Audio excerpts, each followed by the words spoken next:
Hello students, आज का हमारा टॉपिक है फोटोसिंथेसिस। क्योंकि हम फोटोसिंथेसिस के बारे में बहुत कुछ जानते हैं, बट क्या हम ये जानते हैं कि फोटोसिंथेसिस के दौरान जो ऑक्सीजन रिलीज होती है वो प्लांट्स में कहाँ से रिलीज होती है। जस्ट लाइक हम जो जानते हैं, पहले उस पॉइंट को लेते हैं कि हम जानते हैं कि कार्बन डाइऑक्साइड और वाटर की जब केमिकल रिएक्शन होती है तब जाकर प्लांट्स के अंदर फूड बनता है और यहाँ पर एक प्रोडक्ट रिलीज होता है, दैट इज ऑक्सीजन। तो हम इसी की बात कर रहे हैं, या एग्जामिनर इसी से क्वेश्चन पूछता है ये ऑक्सीजन कहाँ से आई। अब हम रिएक्शन की तरफ चलते हैं तो ये ऑक्सीजन CO2 से भी आ सकती है, ये ऑक्सीजन वाटर से भी आ सकती है, ये ऑक्सीजन दोनों सब्सटेंस से भी आ सकती है। तो पहला क्वेश्चन एग्जामिनर का ये रहता है कि ऑक्सीजन कहाँ से आई, ये ऑक्सीजन क्यों आई, कैसे आई, और ये फूड का जो प्रिपरेशन है ये प्लांट में कैसे हुआ। थोड़ा और गहराई की तरफ चलते हैं।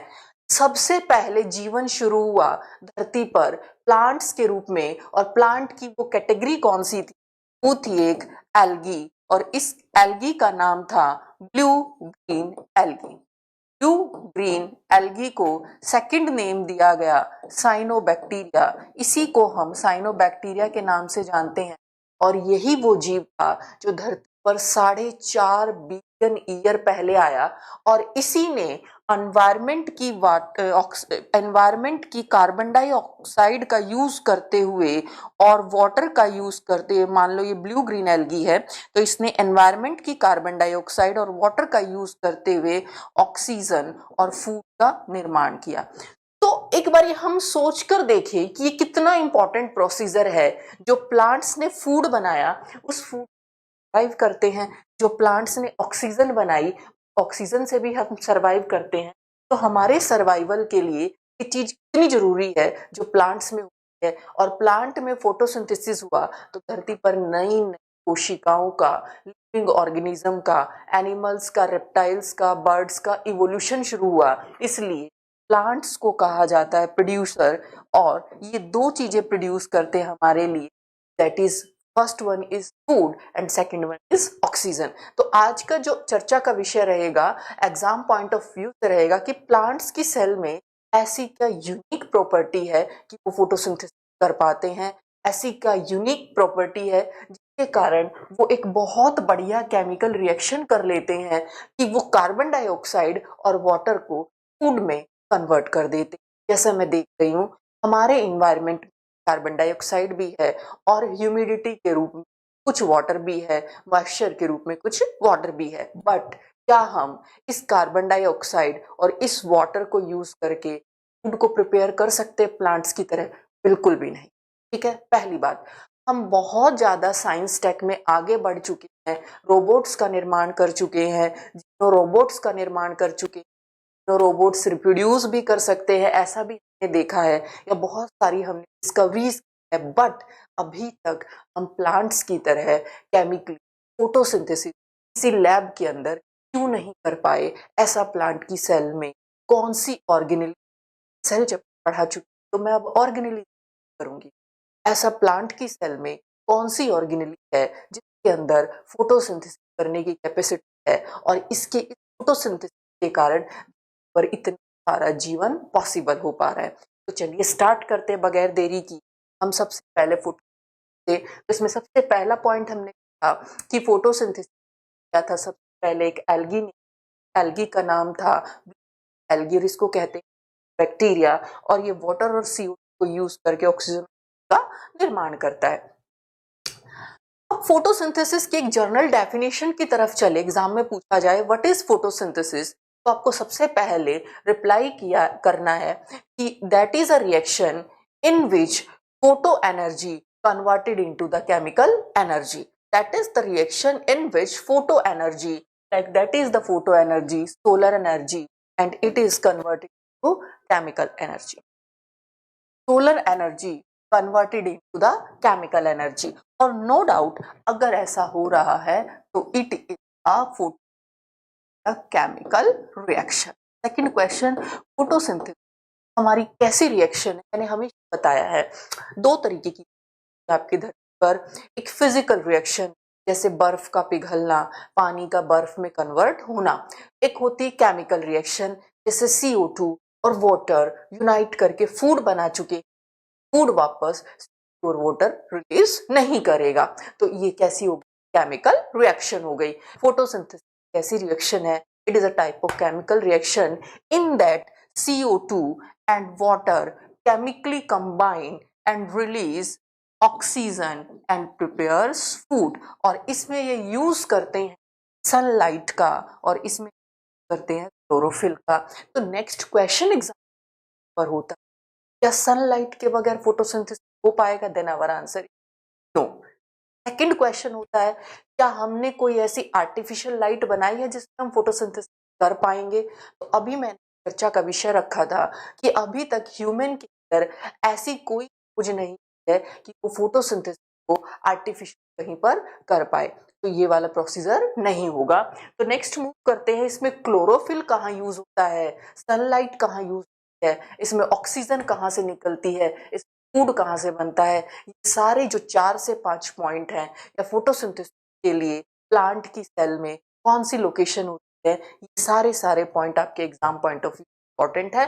तो इसको एक थोड़ा सा मतलब इस तरीके से नोट्स बनाने से समझ नहीं आता, इसको थोड़ा सा ब्रीफ डिस्क्रिप्शन ले लेते हैं, ब्लैंक स्लाइड। तो हम आगे मूव करते हैं। हमने देखा फोटोसिंथेसिस में 6 CO2 and 6 water by use of sunlight, by use of chlorophyll। अब ये क्लोरोफिल क्या है? क्लोरोफिल अ ग्रीन सब्सटेंस, एक हरे रंग का पदार्थ होता है पौधों, जिसके कारण हमारे प्लांट्स भी हरे दिखते हैं, और ये फोटोसिंथेसिस में बेहद बेहद सब्सटेंस होता है, या यूं कहूं अगर ये नहीं हो पाएगा। इस क्लोरोफिल का उपयोग करते हुए प्लांट C6H12O6 फूड का निर्माण करते हैं, कार्बोहाइड्रेट का निर्माण करते हैं और रिलीज करते हैं पर ऑक्सीजन। ठीक है, ये केमिकल रिएक्शन है। अब यहाँ पर क्वेश्चन आया, ये फूड यहाँ पर कैसे बना, ये ऑक्सीजन यहाँ पर कैसे बनी, ये सनलाइट इसमें कहाँ उपयोग, ये क्लोरोफिल कहाँ यूज हुआ। की तरफ मूव करते हैं। अगर मैं फोटोसिंथेसिस को एक छोटा सा नाम दूं, that is photosynthesis, and I am saying PS। PS इसलिए कह रही हूँ क्योंकि एग्जाम में शॉर्ट नेम भी आ सकता है PS नाम से। तो PS फोटोसिंथेसिस में क्या होता है, बेस बना लेते हैं सबसे पहले।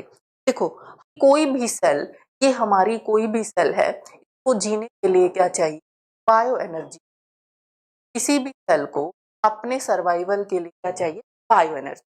ठीक है, हमारी सेल है तो बायो एनर्जी से जिंदा रहती है, सन एनर्जी से जिंदा नहीं रहती। इलेक्ट्रिकल एनर्जी से रोबोट जो है काम कर सकते हैं, हम काम नहीं कर सकते। तो बायो एनर्जी से कोई भी सेल काम करती है, चाहे वो हमारी हो, चाहे वो प्लांट्स की हो। जी हाँ, चाहे वो प्लांट्स की हो, चाहे वो एनिमल की हो, चाहे वो बैक्टीरिया की हो, चाहे वो प्रोटोजोआ की हो, चाहे वो किसी भी ऑर्गेनिज्म। तो मेरे कहने का मतलब किसी भी ऑर्गेनिज्म अपने सर्वाइवल के लिए एक ही चीज, that is bio energy. Bio energy what? That is ATP। आप कहोगे ये क्या हुआ? अभी तो हम कह रहे थे प्लांट सरवाइव कर रहे हैं लाइट सन एनर्जी से।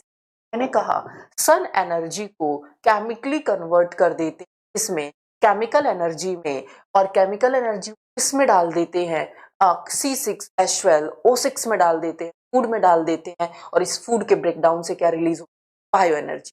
अब देखो इसमें एक और स्टेप क्या इन्वॉल्व करना है। अब हमारे पास तो फूड होता है, हम ग्लूकोज खाते हैं और सीधा बायो एनर्जी बना लेते हैं और बहुत सारे काम कर लेते हैं, लेकिन प्लांट्स के पास तो सन एनर्जी है। तो प्लांट्स के अंदर एक यूनिक प्रॉपर्टी है कि वो सन एनर्जी को किस में कन्वर्ट कर सकते हैं? बायो एनर्जी में। डायरेक्टली सन एनर्जी को किस में कन्वर्ट करते हैं? बायो एनर्जी में। सन एनर्जी को बायो एनर्जी में कन्वर्ट करने के इन्हें H पॉजिटिव, और इस H पॉजिटिव को पाने के लिए ये वाटर को सनलाइट की हेल्प से केमिकली ब्रेक करते हैं। H पॉजिटिव और O नेगेटिव में। इस तरीके से पास बहुत सारे वाटर के मॉलिक्यूल है तो बहुत सारे वहां पर H पॉजिटिव रिलीज होते हैं और बहुत सारे O नेगेटिव रिलीज होते हैं, और O नेगेटिव जब रिलीज होते हैं तो O नेगेटिव एक O negative O negative unite होकर क्या बना देते हैं पर ऑक्सीजन। तो अभी प्रेजेंटली प्लांट्स को ऑक्सीजन की रिक्वायरमेंट बिल्कुल भी नहीं है, उन्हें क्या चाहिए H पॉजिटिव। इस H पॉजिटिव का उपयोग करते हुए प्लांट, जो H पॉजिटिव बहुत सारे आ गए हैं, इस H पॉजिटिव का यूज करते हुए प्लांट क्या निर्माण करेंगे बायो एनर्जी का, यानी किसका निर्माण करेंगे एटीपी का निर्माण करेंगे, किससे H पॉजिटिव। अब इनके पास बायो एनर्जी, आप बायो एनर्जी सोच सकते हो, आप बायो एनर्जी सकते हो, आप बायो एनर्जी रह सकते हो, आप बायो एनर्जी काम कर सकते हो। तो प्लांट के पास सन एनर्जी की सहायता से वाटर से हाइड्रोजन आया तो इन्होंने क्या बना ली बायो एनर्जी बना ली, ये प्रोसीजर हो गया। इस बायो एनर्जी से प्लांट सबसे पहले क्या करेगा अपनी लाइफ का सर्वाइवल बनाएगा, जिंदा रहेगा। और प्लांट दूसरा क्या काम क्या करेगा, क्योंकि पास सनलाइट बहुत सारी थी तो बायो एनर्जी बन गई, कुछ बायो एनर्जी पर ये जिंदा रह लिया और एक्स्ट्रा बायो एनर्जी का उपयोग करते हुए इसने CO2 और वाटर का अगेन किया और फिर किसका निर्माण किया फूड का निर्माण किया। आई एम रिपीटिंग अगेन, हर एक सेल को अपने सर्वाइवल के लिए चाहिए बायो एनर्जी, और सिर्फ प्लांट के अंदर कैपेसिटी है कि वो सन एनर्जी को कन्वर्ट कर सकते हैं बायो एनर्जी। उसके लिए उन्हें क्या चाहिए H पॉजिटिव आयन चाहिए। H पॉजिटिव आयन पाने के लिए वो वाटर को केमिकली ब्रेक करते हैं सनलाइट की हेल्प से। अब आप कहोगे कि मैम मेरे सामने वाटर है यहाँ तालाब में, मैं सनलाइट इस पे डालूं तो क्या वाटर ब्रेक करेगा? नहीं, वाटर वेपराइज करेगा, यानी वाटर की फॉर्म में वाष्प के रूप में चला जाएगा। लेकिन प्लांट्स के अंदर कुछ ऐसे एंजाइम मौजूद है, कुछ ऐसी जगह मौजूद है सेल में, कुछ यूनिक सेल्स के अंदर कुछ यूनिक प्रॉपर्टी है तो इसको केमिकली कर देती है H पॉजिटिव में। H पॉजिटिव से प्लांट में बायो एनर्जी बनती है, कुछ बायो एनर्जी प्लांट अपना सर्वाइवल को बनाए रखता है, जिंदा रहता है दिन में, और एक्स्ट्रा बायो एनर्जी उसकी हेल्प से प्लांट CO2 और वाटर का यूज करते हुए क्या बनाता है फूड। प्लांट जानता है रात में इसके पास सनलाइट नहीं, तो रात में बगैर सनलाइट के बायो एनर्जी कैसे बनाएगा, बायो एनर्जी बनेगी तो जिंदा नहीं रह पाएगा। तो फिर रात में हमारे की तरह इस फूड का उपयोग करते हुए ऑक्सीजन के साथ रिलीज करता है बायो एनर्जी, और रिलीज करता है CO2। ये हमारे लिए वेल नोन प्रोसीजर है कि दिन में प्लांट ऑक्सीजन करते हैं और रात में प्लांट हमारे जैसे हो जाते हैं, जैसे हमारी सेल में फूड का रेस्पिरेशन होता है, रात में प्लांट्स में रेस्पिरेशन होता है, और उस रेस्पिरेशन को करने के फूड उन्होंने खुद प्रिपेयर किया और उसी फूड का उपयोग हमने किया अपने सर्वाइवल के लिए। एक पॉइंट है, तो रात में हमें पेड़ के नीचे नहीं सोना, वहां पर बहुत सारी कार्बन डाइऑक्साइड क्या करती निकलने लगती है, जिससे हमारी बॉडी में कार्बन डाइऑक्साइड ज्यादा जाएगी। क्यों जाएगी? हमारी आरबीसी कार्बन डाइऑक्साइड के साथ बहुत ज्यादा क्या होती है रिएक्टिव होती हैं इन कंपैरिजन टू ऑक्सीजन। ये मैंने ब्लड चैप्टर आपको बहुत पढ़ाया था, जिससे हमारी बॉडी में ऑक्सीजन की कमी हो जाएगी और हमारी सेल को एनर्जी रिलेटेड हो जाएंगे। तो यहाँ इस सेक्शन को अब मैं बहुत शॉर्ट समरी के रूप में लिख देती हूँ ताकि आपको ये क्लियर हो जाए कि एग्जाम में क्वेश्चन कैसे आएगा और हमें क्वेश्चन कैसे अटेम्प्ट करना है, हम किस आंसर के साथ हमें क्वेश्चन को डील करना है। तो नेक्स्ट मूव करते हैं इसी हम फोटोसिंथेसिस की तरफ। तो मैं फोटोसिंथेसिस को बहुत शॉर्ट में अगर PS लिख तो इस PS में इस फोटोसिंथेसिस आपने क्या देखा, हमने देखा वाटर ब्रेक करता है H positive and water break करता है ऑक्सीजन, ये हमने। उसके बाद हमने दूसरी बात क्या देखी, ये सनलाइट की लाइट है, सनरे रात में ये सनलाइट की हेल्प से होता है, इसको कहते हैं लाइट रिएक्शन। सनलाइट है तो ये रिएक्शन होगी, ठीक है। अब नेक्स्ट हमने क्या देखा, नेक्स्ट हमने देखा कि इस H पॉजिटिव की हेल्प से और इस CO2 की हेल्प से हम कह सकते हैं अगेन वाटर की हेल्प से, हम इतना ही कहेंगे क्योंकि पीसीएस पॉइंट ऑफ हमें नीट की तरफ नहीं जाना है। तो यहाँ पर क्या बनता है C6H12O6 that is a food. तो दो बातें हमने सबसे पहले सीख ली कि ऑक्सीजन कहाँ से निकलती है, तो आपका आंसर क्या जाएगा, वाटर से निकलती है। तो ऑप्शन ना हो तो आपका आंसर लाइट रिएक्शन से निकलती। डोंट वरी, बहुत अच्छे बनाए हैं, क्वेश्चन फॉर्मेट आपको दिया हुआ है, मैं समझाती एक क्वेश्चन काफी सारे आंसर आपको ऑल देती हूँ। क्या है तो ये टिक कर लो, भी ठीक है, क्या है तो ये टिक कर लो, क्या है तो ये। फॉर एग्जाम्पल अगर कहे ऑक्सीजन कहाँ जाती है तो आपका आंसर वाटर भी ठीक होता है और आपका आंसर लाइट रिएक्शन ठीक हो सकता है। मैं इसको नोट्स ऑल करके दूं, या तो ये आंसर मिलेगा आपको एग्जाम में। नेक्स्ट हम मूव करते हैं, नेक्स्ट कहाँ मूव करते हैं कि लाइट रिएक्शन हुई, बट हम कह रहे हैं, टाइटल दे रहे हैं कि फोटोसिंथेसिस कैसी रिएक्शन है, केमिकल रिएक्शन है, एक रासायनिक रिएक्शन है। तो जो केमिकल रिएक्शन होती हैं उनमें हम जनरली क्या देखते हैं कि केमिकल रिएक्शन जब इलेक्ट्रॉन्स को रिलीज करती है, यानी यहां से हम देख रहे हैं कुछ इलेक्ट्रॉन्स निकलने लगेंगे, जब भी तो यहाँ पर H पॉजिटिव चार्ज आया, इलेक्ट्रॉन्स जब यहाँ से निकलेंगे तो इस रिएक्शन को क्या कहा जाता है, इस रिएक्शन को केमिस्ट्री में कहा जाता है ऑक्सीडेशन। ऑक्सीडेशन को हिंदी में कहते हैं उपचयन। तो लाइट रिएक्शन हमारी केमिस्ट्री में इस नाम से जानी गई ऑक्सीडेशन की। जो प्लांट में लाइट रिएक्शन हुई है जिसमें इलेक्ट्रॉन्स रिलीज हो रहे हैं, वो किस रिएक्शन से जानी गई, ऑक्सीडेशन के नाम से जानी गई। और यहाँ पर इसको नाम दिया गया है डार्क रिएक्शन। डार्क रिएक्शन कहने का मतलब ये नहीं है कि ये रिएक्शन रात में होगी, सनलाइट में नहीं। डार्क रिएक्शन कहने का मतलब एनसीईआरटी में साफ साफ लिखा जाता है, ये वाली रिएक्शन जो है सनलाइट में चलती रहेगी, चलती रहेगी। फर्स्ट पॉइंट, अगर लाइट बंद हो जाती है 6-7 बजे के बाद, सन सेटिंग हो जाती है और हमारे सामने सनलाइट नहीं हो, तो भी कुछ समय तक ये रिएक्शन प्लांट्स में चलती रहती है। यानी उनके पास अगर इलेक्ट्रॉन्स और H पॉजिटिव अवेलेबल है, बायो एनर्जी अवेलेबल है, तो वो कुछ समय तक फूड का निर्माण करते रहते हैं। लेकिन फर्स्ट रिएक्शन स्टॉप हो जाती है क्योंकि ये लाइट डिपेंडेंट रिएक्शन है, that why it is called the light reaction and it is the dark reaction. Chemistry बहुत साफ साफ कहती है जहां से इलेक्ट्रॉन्स निकलते हैं वो लाइट रिएक्शन, वो ऑक्सीडेशन होती है, और जहां पर इलेक्ट्रॉन्स कंज्यूम होते हैं वो कौन सी रिएक्शन होती है, रिडक्शन। तो डार्क रिएक्शन हमारी फोटोसिंथेसिस किस नाम से जानी गई, रिडक्शन के नाम से जानी गई। तो आपसे क्वेश्चन था फर्स्ट, फोटोसिंथेसिस कैसी रिएक्शन है, तो आपने आंसर दिया कि वो रिएक्शन है जिसमें ऑक्सीडेशन और रिडक्शन नाम का प्रोसीजर होता है।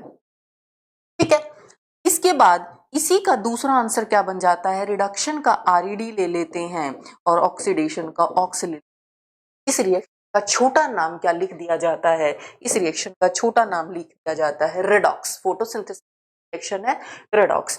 इसके बाद दूसरा पॉइंट क्या है, दूसरा पॉइंट ये है कि जो ऑक्सीडेशन और रिडक्शन है उसमें हम देख रहे हैं कि इलेक्ट्रॉन इधर से इधर मूव कर रहे हैं। कहने का मतलब चार्ज मूव कर रहा है इधर से इधर। तो केमिस्ट्री कहती है जब भी इलेक्ट्रॉन्स मूव करते हैं तो किसी इलेक्ट्रिकल एनर्जी का भी निर्माण होता है। हालांकि यहाँ पर बायो एनर्जी बन रही है, इसको कंफ्यूज करना, ये बायो एनर्जी तक ही सीमित रखना, लेकिन मैं थोड़ा सा इसको इंटर रिलेट कर दूंगी केमिस्ट्री से क्योंकि इसका क्वेश्चन केमिस्ट्री से भी आता है। यही ऑक्सीडेशन रिडक्शन रिएक्शन आपको कहाँ देखने, किसी बैटरी में, बैटरी कैसी बैटरी, बस ये जो बैटरी है कार के अंदर जो बैटरी है, इन्वर्टर के अंदर जो बैटरी है, हाउस बैटरी है, यही बैटरी किचन बैटरी या सेल, घड़ी का जो सेल होता है उसके अंदर ये रिएक्शन देख। तो ऑक्सीडेशन रिडक्शन एक केमिकल रिएक्शन है जिसकी बहुत सारी एप्लीकेशन है। अब कहोगे मैम कंफ्यूज हो गए हैं, चलो इस कंफ्यूजन दूर करते। सबसे पहले हम कह रहे हैं पीसीएस आपको पर प्रोवाइड की जा रही है, राइट। लेकिन पीसीएस की कोचिंग आपको डिफरेंट कोचिंग पर भी प्रोवाइड की जा रही है, लेकिन इस कोचिंग पर जो आपको टीचर्स मिल रहे हैं वो बिल्कुल डिफरेंट हैं, डिफरेंट क्वालिटी के हैं। वहां पर भी वही रिएक्शन हो रही है, लेकिन बहुत अच्छे से हो रही है, बहुत अच्छी स्पीड से हो रही है। तो यहाँ कहना चाहूंगी कि वाटर और CO2 के साथ ऑक्सीडेशन रिडक्शन हुई किसमें? फोटोसिंथेसिस में। बैटरी में ये रिएक्शन सल्फ्यूरिक एसिड और वाटर के साथ हुई। घड़ी के सेल में ये रिएक्शन अनदर मटेरियल के साथ हुई। या ये रिएक्शन ऑक्सीडेशन रिडक्शन रिएक्शन तीसरी एप्लीकेशन कौन सी होती है? तो अल्कोहल को सेंस करने वाला इंस्ट्रूमेंट है। मैंने केमिस्ट्री से कॉल रिलेट किया, इसकी एप्लीकेशन बताने की कोशिश। अभी आपको नोट्स में लिखना होगा। पहली बात आपको लिखनी है ऑक्सीडेशन रिडक्शन रिएक्शन की एप्लीकेशन क्या है, ये फोटोसिंथेसिस में देखने को मिलती है। अगर मैं इस क्वेश्चन को क्लियर कर दूं कि रिडॉक्स की एप्लीकेशन हमारी लाइफ में क्या है, तो आपको फर्स्ट एप्लीकेशन फोटोसिंथेसिस देनी है, सेकंड एप्लीकेशन क्या देनी, बैटरी देनी है, थर्ड एप्लीकेशन क्या देनी है, अल्कोहल सेंसिंग इंस्ट्रूमेंट। जी हाँ, जब ट्रैफिक कंट्रोलर जो पुलिस होती है वो यहाँ से एयर एग्जिट करवाती है और उस एयर में जो अल्कोहल होती है वो इंस्ट्रूमेंट सेंस कर लेता है इस आदमी ने अल्कोहल है। अगर उसने मिट ड्रिंक किया तो उसके ऊपर चार्जेस फाइन वगैरह लगते हैं। तो अल्कोहल सेंसिंग इंस्ट्रूमेंट में अल्कोहल और एक केमिकल की रिएक्शन होती है जिसमें इलेक्ट्रॉन के एक्सचेंज के कारण ऑक्सीडेशन रिडक्शन के कारण सेंस कर लिया जाता है उस इंस्ट्रूमेंट के द्वारा कि यहाँ पर इस आदमी ने अल्कोहल ड्रिंक की है। और इसकी चौथी एप्लीकेशन जो एग्जाम में आती है, तो हम बात करते हैं रस्टिंग की, जंग लगना धातुओं का, वो भी कैसी रिएक्शन? Oxidation reduction. अब ऑक्सीडेशन रिडक्शन के लिए क्या चाहिए? इलेक्ट्रॉन्स चाहिए, आयंस चाहिए। आयंस सबसे ज्यादा किसमें है? मिनरल वाले पानी में होते हैं। तो यहाँ पर कहना चाहेंगे कि ऑक्सीडेशन रिडक्शन या रस्टिंग सबसे ज्यादा किसमें होती है? मिनरल वाटर में। यानी रस्टिंग की प्रक्रिया आपकी केमिस्ट्री का क्वेश्चन रहेगा बेसिक, बट मुझे याद आ गया तो मैंने बता दिया। रस्टिंग की प्रक्रिया बारिश के पानी में सबसे ज्यादा होगी कि समुद्री पानी में? तो जंग लगने के लिए बारिश का पानी यानी एसिड भी चाहिए और जंग लगने के लिए मिनरल्स भी चाहिए। लेकिन दोनों से पहले क्या चाहिए? मिनरल। मिनरल होंगे तो इलेक्ट्रॉन क्या करेंगे?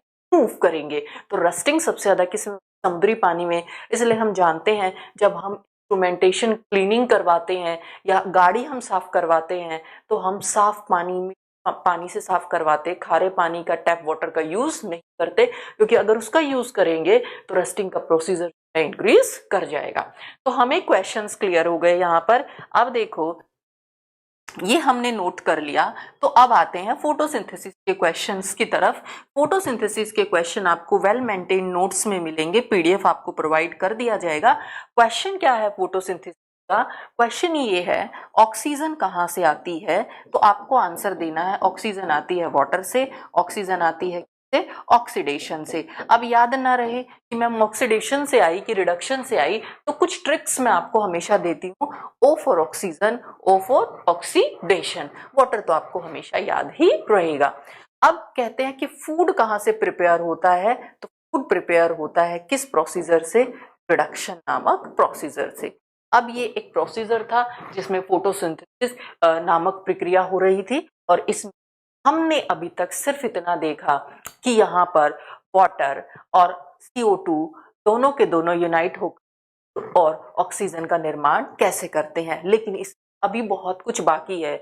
हमने तो सनलाइट का यूज देखा ना कि सनलाइट यूज, अभी क्लोरोफिल बाकी है। क्लोरोफिल क्या काम करता है, या फोटोसिंथेसिस प्लांट्स के अंदर कहाँ होता है ऐसा, प्लांट्स में कौन सी यूनिक प्लांट सेल में कौन सी यूनिक जगह है जहाँ फोटोसिंथेसिस करने की कैपेसिटी है, और वो यूनिक जगह अभी तक हमारी सेल में नहीं है कि प्रकाश संश्लेषण करते। तो अगर हम प्रकाश संश्लेषण करते तो हमारा सर्वाइवल इतना स्ट्रगलफुल नहीं होता, हमें इधर आना उधर से कलेक्ट नहीं करना पड़ता। तो नेक्स्ट मूव करते हैं हम सबसे पहले इसके क्वेश्चंस पर जो हमने अभी तक पढ़ लिया है कि एक्चुअली फोटोसिंथेसिस क्या होता है।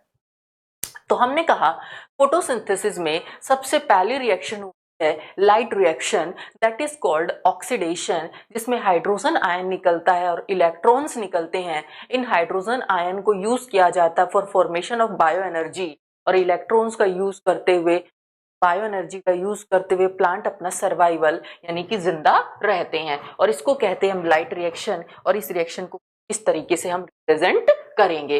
ये जो है ये नीट वाला कॉन्सेप्ट हो गया। अगर नहीं समझ आता मैं समझाने की कोशिश भी नहीं करूंगी, राइट। तो ये हम समझने की कोशिश नहीं करेंगे। बाकी सिर्फ इतना बता देती हूँ, जैसे एटीपी होता है bio energy, bio currency of energy, वैसे एटीपी से बड़ी बायो करेंसी ऑफ एनर्जी क्या होती है, जैसे हमारे पास रुपीस है, रुपीस से बड़ा डॉलर होता है, ठीक है। तो वही एक सिचुएशन है, एनएडीपी भी क्या होती है, एटीपी से बड़ी करेंसी होती है बायो एनर्जी की, बट एनएडीपी सॉरी एटीपी हम कह सकते हैं। इसके बाद लाइट रिएक्शन के लिए आपको ये चीज सबसे ज्यादा याद करनी है कि लाइट रिएक्शन के लिए हमें सनलाइट का यूज करना है, दैट इज सनलाइट। और सनलाइट की एक पर्टिकुलर वेवलेंथ होती है, इस वेवलेंथ के अंदर लाइट रिएक्शन होती है। तो ये आपका क्वेश्चन है, 700 नैनोमीटर लेंथ के अंदर लाइट रिएक्शन होती है। अगर इससे कम वेवलेंथ होगी प्लांट्स को तो वो प्लांट्स प्रोवाइड की जाए तो प्लांट्स फोटोसिंथेसिस नहीं कर पाएंगे। इसके बाद नेक्स्ट मूव करते हैं डार्क रिएक्शन की तरफ। डार्क रिएक्शन में हम क्या कह रहे हैं कि इसमें अब ये है, इसमें CO2 जो है, अब इस पॉइंट को छोड़ दें, लोकेशन को हम छोड़ देते हैं क्योंकि मैंने लोकेशन अभी तक नहीं समझाई। लोकेशन समझाने के लिए I would have to take the blank PPT और उसके बाद हम डिस्कस करेंगे, फिर क्वेश्चंस पर आएंगे। तो मैं सबसे पहले बता रही हूँ इसमें फर्स्ट पार्ट कि फोटोसिंथेसिस में डार्क रिएक्शन क्या थी, जिसमें CO2 रिड्यूस C6H12O6 क्या आते हैं, बड़ा ही इंपॉर्टेंट है। तो CO2 बना रही है, CO2 का मतलब यहां पर कहेंगे कार्बन 1 कन्वर्ट हो रहा है कार्बन 6 में। तो कार्बन 1 कार्बन 6 में कन्वर्ट हो रहा है, ऐसे ही एक कार्बन 6 कार्बन में कन्वर्ट नहीं होगा। इसमें छोटे छोटे केमिकल प्रोडक्ट बनते हैं। अभी एक 10-12 केमिकल प्रोडक्ट हैं, मैं इनमें से एक भी नहीं बताऊंगी क्योंकि टाइप ऑफ क्वेश्चन हो जाएगा, लेकिन सिर्फ 2 की बात करूंगी। तो हमारे पीसीएस पॉइंट ऑफ व्यू ज्यादा इंपॉर्टेंट है, ठीक है। तो ये कार्बन डाइऑक्साइड जो है सबसे पहले एक स्टेबल प्रोडक्ट बनाती है जिसके अंदर 3 कार्बन होते हैं। इस स्टेबल प्रोडक्ट का नाम है पीजीए। इसको कहते हैं phospho, that is called phosphoglyceric acid. Let me phosphoglyceric acid. तो पहला प्रोडक्ट कौन सा बना यहाँ पर, आपने देखा पहला प्रोडक्ट बना कार्बन 3 वाला PGA, और इसके बाद ये कन्वर्ट हो जाता है कि कार्बन वाले प्रोडक्ट में O6 फूड में। कुछ प्लांट्स के अंदर 3 कार्बन वाला प्रोडक्ट बनता है, बट पर कुछ ऐसे प्लांट हैं जो बहुत कम, डेजर्ट प्लांट्स जिनको बेसिक डेजर्ट्स प्लांट्स जिनके पास वाटर की डेफिशिएंसी होती है, तो वो C3 कार्बन प्रोडक्ट PGA नहीं बनाते, वो बनाते हैं 4 कार्बन प्रोडक्ट, वो कहते हैं OAA। इसको कहते हैं oxaloacetic acid. Give me some time, थोड़ा सा कॉम्प्लिकेटेड तो है नहीं, लेकिन थोड़ी डिटेल ज्यादा है, तो थोड़ा सा समझने के बाद चीजें क्लियर होंगी। स्टेप बाय स्टेप जाने की मैं कोशिश कर रही हूँ। स्टेप बाय स्टेप नोट्स बनाना बहुत मुश्किल था मेरे लिए पीपीटी पर, बट एक बार समझ लोगे तो फिर ये सारी चीजें क्लियर हो जाएंगी। तो स्टेप बाय स्टेप हमने चला, तो हमने कहा कि कार्बन डाइऑक्साइड 3 कार्बन वाला प्रोडक्ट बनाती है PGA फॉस्फोग्लिसरिक एसिड। तो इसका क्वेश्चन पूछा गया, first stable product during photosynthesis, photosynthesis के दौरान बनने वाला सबसे पहला स्टेबल प्रोडक्ट कौन सा है, तो हम कहेंगे PGA फॉस्फोग्लिसरिक एसिड। इसके बाद दूसरा C4 प्लांट्स में स्टेबल प्रोडक्ट कौन सा, अगर मेंशन करके दे C4 प्लांट्स में, क्योंकि बहुत कम ऐसे प्लांट है, बहुत कम जो C4 कैटेगरी में जाते हैं, जो ऑक्सैलो एसिटिक एसिड बनाते हैं। और ऑक्सैलो एसिटिक एसिड बनाने के बाद नो डाउट वो क्या बनाएंगे, फूड बनाएंगे। What is that food, that is C6H12O6। दोनों का फाइनल प्रोडक्ट C6H12O6 है, लेकिन एक C4 कार्बन प्रोडक्ट बन रहा है और एक C3 कार्बन प्रोडक्ट बन रहा है। C3 जब बनता है जब प्लांट के पास बहुत सारा पानी होता है, बहुत सारी बायो एनर्जी बनाने की कैपेसिटी है, लेकिन C4 प्रोडक्ट जब बनता है जब वाटर की डेफिशिएंसी होती है उन प्लांट के अंदर, C4 प्रोडक्ट बनता है। तो ये प्लांट काफी अच्छे माने जाते हैं फोटोसिंथेसिस के लिए जर्नली, और इसके बेसिस पर 2 साइकिल्स में डिवाइड किया गया है आगे के फोटोसिंथेसिस को एक C3 साइकिल रखी गई है जिसको कैल्विन साइकिल कहते हैं, और एक C4 साइकिल रखी गई है जिसको हम हैच एंड स्लैक साइकिल कहते हैं। तो देखो मैंने कहा था बहुत सारे प्रोडक्ट बनते हैं इसमें, जैसा कि आप देख ही रहे हो, लेकिन सबसे पहला प्रोडक्ट क्या बन रहा है, फॉस्फोग्लिसरिक एसिड बन रहा है। अब याद करने की ट्रिक सुन लो। कार्बन डाइऑक्साइड सबसे पहले गई पीजी में, पीजी का मतलब पीजीएस। कार्बन डाइऑक्साइड अपनी स्टेबिलिटी पाने के लिए, खाना पाने के लिए गई सबसे पहले पीजी में, पीजी से याद हो गया पीजीए, और पीजी नहीं मिला तो वो कहती ओह मैं कहाँ आ गई, ओह का मतलब OAA। कार्बन डाइऑक्साइड, फिर से I am repeating again, carbon dioxide गई खाना पाने के लिए पीजी में, पीजीए फॉस्फोग्लिसरिक एसिड बना दिया, और अगर पीजी नहीं मिला तो फिर वो जाती है ओह मैं कहाँ आ गई, OAA में। क्लियर है? तो यहां से याद हो जाएगा कि हमारे पास दो साइकिल हैं। अब मैं इसको थोड़ा क्लियर कर देती हूँ ताकि आपके लिए चीजें और ज्यादा क्लियर हो जाए। हमारे पास CO2 के लिए दो साइकिल हैं। CO2 सबसे पहले PGA में जाती है और फूड बनाती है, तो इसको कहते हैं हम C3 साइकिल, यही समझाने की कोशिश। और इस C3 साइकिल को क्या कहा जाता है, कैल्विन साइकिल कहा जाता है, कैल्विन साइकिल कहा जाता है। इसके बाद दूसरे, अगर कार्बन डाइऑक्साइड डेजर्ट में वाटर की डेफिशिएंसी में फूड का निर्माण कर रही है तो ये बनाएगी oxalo acetic acid first product, फिर बनाएगी फूड, और इसको कहा गया है C4 साइकिल। और C4 साइकिल को खोजने वाले साइंटिस्ट हैच एंड स्लैक, सबसे पहले C3 खोजी गई थी, फिर C4 साइकिल भी। तो कुछ स्पेसिफिक प्लांट है जिनके अंदर C4 साइकिल होती है, और C4 साइकिल वाले प्लांट काफी अच्छे माने जाते हैं कंपैरिजन टू C3। क्लियर है? तो ये एक पॉइंट था। इसके बाद आगे बढ़ते हैं, इसमें क्या है, डार्क रिएक्शन में वही बातें लिखी गई हैं जो मैंने आपको अभी अभी समझाई कि C3 स्टेबल प्रोडक्ट होता है किसका, फॉस्फोग्लिसरिक एसिड। इसमें फर्स्ट C3 प्लांट्स में फर्स्ट स्टेबल प्रोडक्ट कौन सा होता है, फॉस्फोग्लिसरिक एसिड होता है। बट C4 प्लांट में फर्स्ट स्टेबल प्रोडक्ट कौन सा होता है, ऑक्सैलो एसिटिक एसिड होता है। ये एक फर्स्ट क्वेश्चन हो गया, ये आपका सेकंड क्वेश्चन हो गया। C4 साइकिल को हम क्या कहते हैं, तीसरा question, third question, hatch and slack cycle कहते हैं। और C3 साइकिल को हम क्या कहते हैं, पर अगर हम देखें ये आपका हैच एंड स्लैक साइकिल है, बट इतना ज्यादा कॉम्प्लिकेशंस की जरूरत हमें है नहीं। ठीक है, इसके बाद आगे मूव करते हैं। तो एडवांटेज क्या है, C4 जो प्लांट होते हैं वो हाई रेट ऑफ फोटोसिंथेसिस रखते हैं, और हाइट मतलब फोटोसिंथेसिस की स्पीड उनमें बहुत ज्यादा होती है। कार्बन डाइऑक्साइड कम मिले तो भी वो फोटोसिंथेसिस ज्यादा कर लेते हैं, पानी कम मिले तो भी वो फोटोसिंथेसिस ज्यादा कर लेते हैं। और C4 प्लांट जो होते हैं कोई इनहिबिटरी इफेक्ट नहीं होता फोटो रेस्पिरेशन का, ये एक पॉइंट है। थोड़ा सा मिसलेनियस बन जाता है, आपके only PCS point of view से आ भी सकता और नहीं भी आ सकता, बाकी मेरे हिसाब से नहीं ही आएगा, फिर भी मैं इसको समझा देती हूँ। मुझे लगता है कि इस कंसेप्ट पर भी बात की जा सकती है।